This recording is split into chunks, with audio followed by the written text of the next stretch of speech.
जय प्रभु राम। हर हर हर महादेव।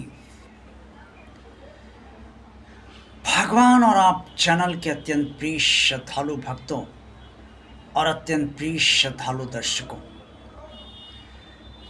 जब प्रभु राम ने ये निर्णय लिया कि माता सीता की खोज की जाएगी और रावण से युद्ध किया जाएगा, तो उस समय उन्होंने शून्य में ही यह निर्णय लिया। शून्य का मतलब ये है कि एक ऐसा अंधकार था उनके सामने जिसमें कहीं प्रकाश नजर नहीं आ रहा था। अंधकार ये था कि ये पता ही नहीं था कि रावण सीता को कहाँ ले गया है और किस जगह पर उसने रखा है। और जब तक रावण का पता और ठिकाना नहीं मिल जाता, तब तक उससे युद्ध किस आधार पर और कैसे किया जाएगा। राम के सामने ये कड़ी चुनौती थी। भाग्य ने ऐसी व्यूह रचना प्रभु राम के सामने और माता जानकी के समक्ष रच दी थी, जिसका कोई समाधान व्यवहारिक स्तर पर राम और उनके समस्त अनुयायियों को समझ में नहीं आ रहा था। स्वयं लक्ष्मण जी भी नहीं समझ पा रहे थे कि क्या किया जाए। फिर भी राम ने फैसला किया कि सीता की खोज करनी ही पड़ेगी, क्योंकि ये अपरिहार्य है। और राम ने यह भी फैसला किया कि रावण सीता को आसानी से नहीं देगा। वो तमोगुणी प्रधान है और बहुत जिद्दी और अहंकारी है और काम वासना से वशीभूत है, इसलिए वो सीता को वापस नहीं करेगा। ऐसे में जब युद्ध लड़ा जाएगा तो रावण को परास्त कैसे किया जाएगा, ये भी राम सोचते थे। लेकिन परिणाम वर्तमान में कहीं राम के सामने नहीं थे। फिर भी उन्होंने ये निर्णय ले लिया कि सीता की खोज करनी ही है और रावण से युद्ध लड़ना अगर पड़ा तो युद्ध करा ही जाएगा। और फिर जो हुआ वो सब आप जानते हैं। माता सीता की खोज हनुमान जी ने की। माता सीता का पता चला, रावण से युद्ध हुआ और अंततोगत्वा रावण परास्त भी हुआ।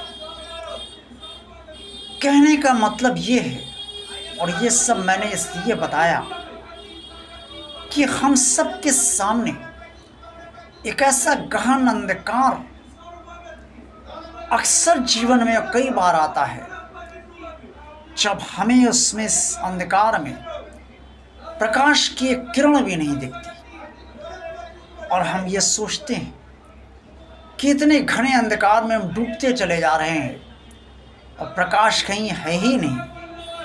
तो प्रयास किस आधार पर करें और क्या करें, वो करेंगे भी तो भी वो सफल नहीं होंगे। राम सीता की खोज क्यों करवाने में सफल हुए और रावण को परास्त करने में, उसका वध करने में क्यों सफल हुए? क्योंकि राम ने परिणाम की परवाह नहीं की। राम ने यह नहीं सोचा कि सीता का पता चलेगा या नहीं चलेगा, रावण से युद्ध अगर हुआ तो हम जीतेंगे या नहीं जीतेंगे। उन्होंने बस ये सोचा कि ये काम सही है और ये काम मुझे करना है, चाहे जैसे किया जाए, लेकिन हर हाल में करना है, परिणाम चाहे जो कुछ हो। हम जब भी परिणाम की परवाह करते हैं तभी हम रुक जाते हैं, ठहर जाते हैं, क्योंकि परिणाम जब हमें दिखते हैं कि हमारी सामर्थ्य के बाहर हैं तो हम प्रयास ही नहीं करते। लेकिन राम ने यह समझाया कि हमें प्रयास निरंतर करते रहना चाहिए, चाहे जितना खराब भाग्य चल रहा हो, किस्मत साथ ना दे रही हो, तब भी हमें आगे बढ़ना ही चाहिए। हम जितना प्रयास करेंगे किस्मत उतने ही रोड़े डालेगी, क्योंकि माता जानकी की खोज में और रावण को परास्त करने तक कितनी चुनौतियां, कितने संघर्ष और कितने विघ्न राम और उनकी सेना के सामने, स्वयं हनुमान जी के सामने आए, ये सब सर्वविदित है और आप सब जानते हैं। लेकिन फिर भी ना तो हनुमान रुके, ना राम रुके, ना राम की सेना रुकी और निरंतर आगे बढ़ती चली गई।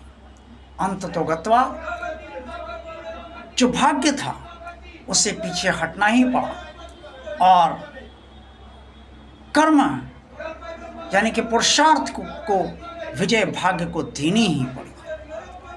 ये मंत्र, ये महामंत्र जो प्रभु राम ने हम सबको दिया है कि अंधकार में भी बिना परिणाम के परवाह किए हुए प्रयास करो, सफलता तुम्हें मिलेगी। इसे अगर हम जीवन में अपना लेंगे तो कभी अंधकार से ना तो हताश होंगे, ना निराश होंगे, ना डिप्रेशन में जाएंगे, बल्कि आगे बढ़ेंगे।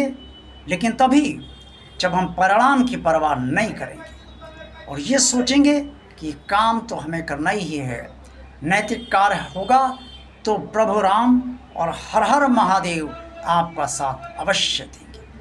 देखते रहिए भगवान और आप चैनल। वीडियो को लाइक कीजिए, चैनल को सब्सक्राइब कीजिए, चैनल को शेयर कीजिए। जय प्रभु राम, हर हर महादेव, जय श्री कृष्ण।